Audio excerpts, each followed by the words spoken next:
Perkenalkan, nama saya Indra Oriega Tamba. Saya dari kelas C pagi semester 7, Pendidikan Bahasa dan Sastra Indonesia. Mata kuliah, menulis karya ilmiah, dosen pengampu, Bapak Akis Yuliansa, Sarjana Pendidikan, Magister Pendidikan.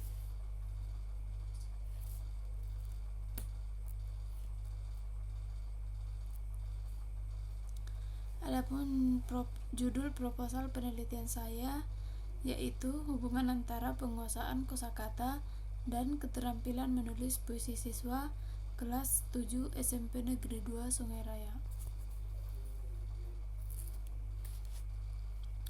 Bab 1 pendahuluan. Adapun latar belakang, yang pertama, ditemukan masalah pada saat pembelajaran bahasa Indonesia. Siswa masih kurang aktif dan kreatif. Siswa sulit untuk mengutarakan pemikirannya dalam suatu karya tulis. Keterampilan menulis puisi siswa masih rendah. Faktor yang menyebabkan proses pembelajaran bahasa Indonesia sangat rendah. Kedua, pendidikan adalah kebutuhan yang wajib untuk seluruh bangsa Indonesia untuk mencerdaskan dan meningkatkan mutu kehidupan bangsa. Pemerintah Indonesia telah menetapkan peraturan tentang sistem pendidikan nasional yang terangkum dalam Undang-Undang Nomor 20 Tahun 2003.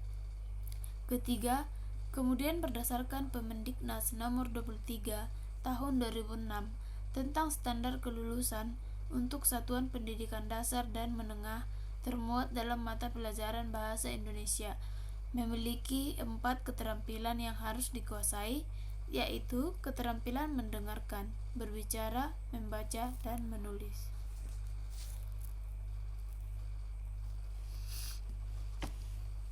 Keempat, bahasa memiliki peran sentral dalam perkembangan intelektual, sosial, dan emosional peserta didik dan merupakan penunjang keberhasilan dalam mempelajari semua bidang studi. Kelima, salah satu keterampilan berbahasa yaitu keterampilan menulis. Keterampilan menulis yaitu keterampilan yang akan dikuasai seseorang dalam proses latihan. Maka keterampilan menulis harus dilatih kembali. Jika keterampilan menulis rendah, maka seseorang akan kesulitan memberikan informasi ataupun menerima. Salah satunya yaitu dalam menulis puisi.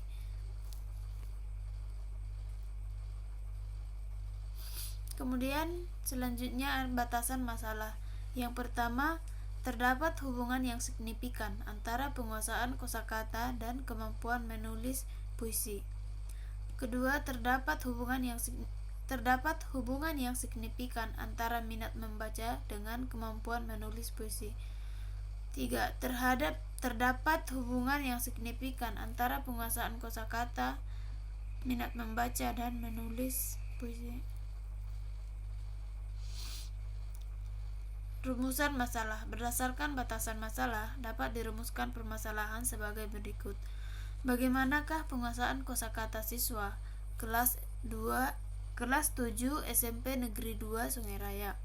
Kedua, bagaimanakah keterampilan menulis puisi siswa kelas 7 SMP Negeri 2 Sungai Raya?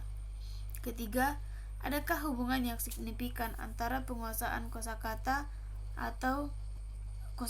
dan keterampilan menulis puisi siswa kelas 7 SMP Negeri 2 Sungai Raya? Kemudian tujuan penelitian. Tujuan dalam penelitian ini berdasarkan rumusan masalah yang telah ditentukan, yaitu mendeskripsikan penguasaan kosakata, mendeskripsikan keterampilan menulis siswa, mengetahui hubungan antara penguasaan kosakata dan keterampilan menulis puisi siswa. Selanjutnya ada ruang lingkup. Ruang lingkup diperlukan dalam penelitian. Hal itu bertujuan untuk memberikan batasan terhadap suatu kajian agar memudahkan penulis dalam mengumpulkan data sehingga penelitian ini dapat lebih terarah. Penelitian ini dilakukan di kelas 7 SMP Negeri 2 Sungai Raya.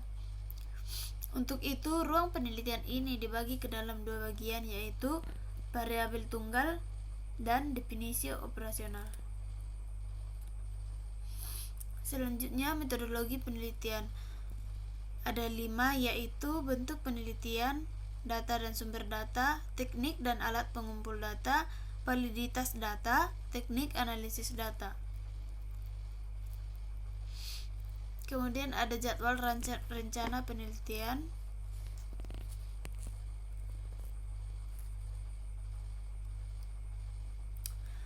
Tinjauan pustaka dan kerangka berpikir. Hakikat kosakata. A. Pengertian kosakata. Pembendaharaan kata atau kosakata adalah keseluruhan kata yang dimiliki oleh sebuah bahasa menurut Goris Keraf tahun 2009 halaman 24. Menurut Abdul Chair tahun 2011 halaman 131 menyatakan kosakata bahasa Indonesia adalah semua kata yang terdapat dalam bahasa Indonesia. Kosakata dasar atau basic vocabulary adalah kata yang tidak mudah berubah atau sedikit sekali kemungkinannya dipungut dari bahasa lain. B. Tingkat perluasan kosakata. Menurut Keraf tahun 2007, tingkat perluasan kosakata dibagi dalam 3 fase, yaitu fase anak-anak, fase remaja, dan fase masa dewasa.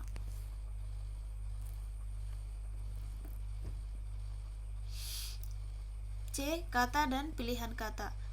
Ketika berkomunikasi dalam bentuk lisan maupun tulisan, seseorang membutuhkan kosakata. Selain kosakata, untuk berkomunikasi seseorang harus memilih kata yang tepat. D. Penguasaan kosakata. Kompetensi bahasa seseorang berkaitan dengan pengetahuan tentang sistem bahasa, tentang struktur kosakata atau seluruh kebahasaan itu, dan bagaimana tiap aspek tersebut saling berhubungan. Menurut Brown tahun 1980 halaman 27-28 dalam buku Nurgayantoro tahun 2014 halaman 282. Kompetensi berbahasa dapat dibedakan menjadi 2 kelompok, yaitu kompetensi memahami atau comprehension, dan kedua kompetensi mempergunakan atau production, masing-masing bersifat reseptif dan produktif. 2. Keterampilan menulis. A. Pengertian menulis. Menurut Isah Cahyani dan Hodijah tahun 2007 halaman 126, menulis adalah salah satu dari 4 keterampilan berbahasa. Menulis dapat diartikan kemampuan seseorang mengkomunikasikan pesan dalam sebuah tulisan. B. Tujuan menulis. Menurut Yunus tahun 2015 halaman 26-27, tujuan menulis bisa berbagai macam tergantung sudut pandang apa yang digunakan pada saat menulis. C. Menulis sebagai proses. Menulis merupakan proses penyampaian informasi tertulis dengan cara berpikir kreatif dari penulisnya, tidak monoton dan menyebar pada pemecahan masalah. Menulis dalam prosesnya akan menggunakan kedua belah otak. Menulis adalah proses mengkaitkan antar kata dengan kata, antar kalimat, dan paragraf.